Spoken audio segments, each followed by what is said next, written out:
Hello दोस्तों, this is the part two of the sonnet definition. So be ready to read. Okay. The credit of transporting the sonnet from to England goes to White and Surrey. जो credit जाता है transport करने का sonnet form को England में, वो जाता है वेट और सरे को. विट adopted the Petrarchan sonnet form and many of his contemporaries followed his example.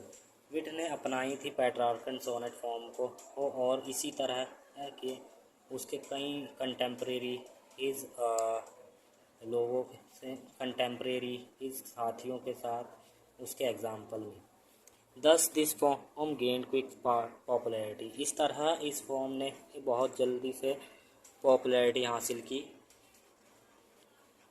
Although wit was not a poet of great genius, हालांकि ये विट जो है वो एक ग्रेट जीनियस वाला पोएट नहीं था. And did not produce remarkable sonnet, और उसने कोई असाधारण सोनेट प्रोड्यूस नहीं की. But he had at least introduced this form in English poetry, लेकिन उसने कम से कम इंग्लिश पोएट्री में सोनेट की इस फॉर्म को इंट्रोड्यूस कराया. So his contribution to the popularity of sonnet can not be overlooked और neglected.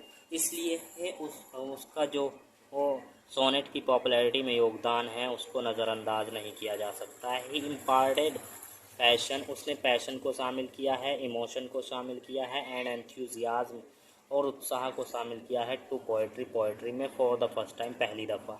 His love sonnets are great and high with high emotion. उसकी जो प्यार भरी सोनेट्स हैं वो बहुत ज़्यादा उच्च स्तरीय इमोशन से लबालब हैं. He produced about 31 sonnets and all of them possess poetic excellence.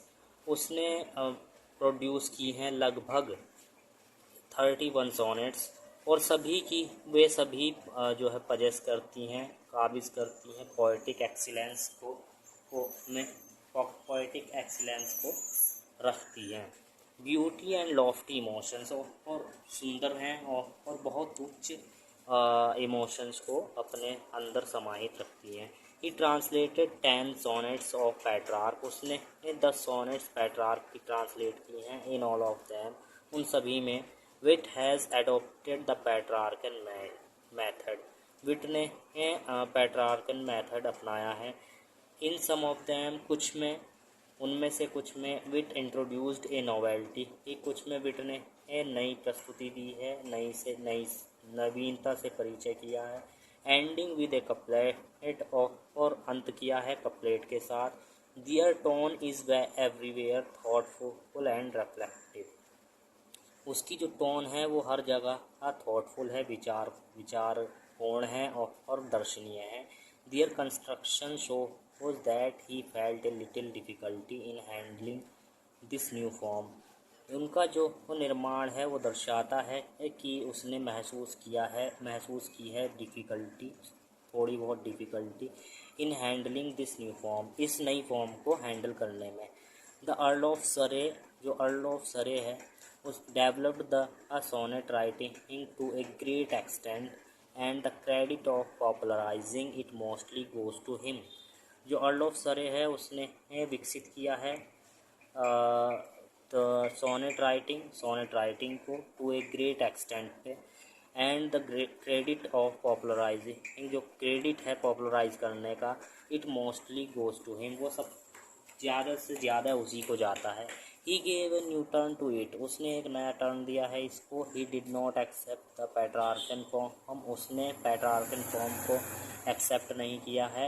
As विट, जैसे कि विट हैड डन, जैसा कि विट ने पहले किया था. His contribution lies in perfecting it. उसका जो योगदान है वो इसके अंदर पड़ा हुआ है.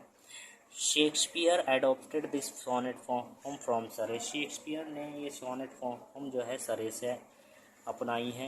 He wrote chiefly love sonnets. उसने मुख्यतः प्यार भरी सोनेट्स लिखी हैं. एड्रेस टू गैरल्डिन और लेडी एलिजाबेथ, जिसमें उसने संबोधित किया है गैरल्डिन और लेडी एलिजाबेथ फिट्जरेल्ड को। These sonnets are most remarkable for their atmosphere of melancholy and sadness.